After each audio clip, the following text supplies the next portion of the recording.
I'm Father Jonathan Morris, speaking to you today on behalf of the Christophers, doing a series on the cardinal virtues, those virtues that Plato in his Republic defined as prudence, as justice, as courage, and as temperance.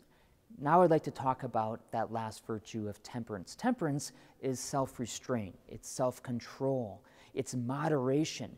It's deciding that I'm not going to just fill my life up with as many good things as possible just because they're good. Let me give you an example of why moderation is good. My father once answered the question that I posed to him, Dad, are we as a family poor or rich? With a very simple principle. He said, you know, we're not poor and we're not rich. Why? Because Mom and I have made a budget for our family. I didn't know what a budget was. I must have been about 10 years old. And he said, we've decided how much we need as a family.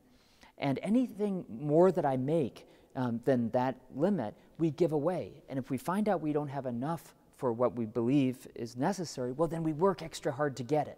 You see, that's the principle of moderation.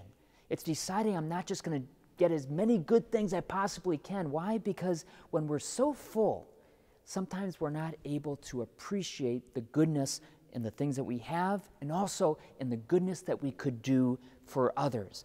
When we're living the virtue of temperance, our minds and our hearts are free to recognize that goodness and recognize the goodness that we could do. Let me give you another reason why this virtue of temperance is a very good thing for us as Christians. Well, temperance requires sacrifice.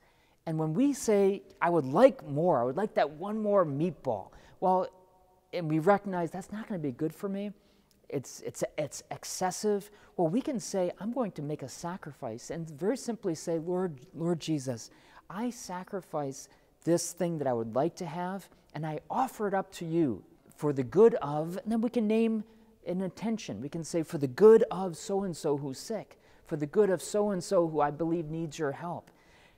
Temperance and moderation requires sacrifice, and sacrifice in the Christian life is not a bad thing at all.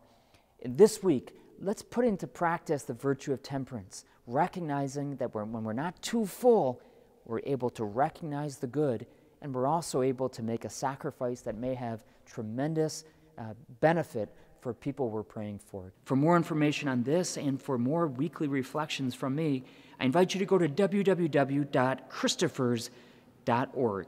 God bless you.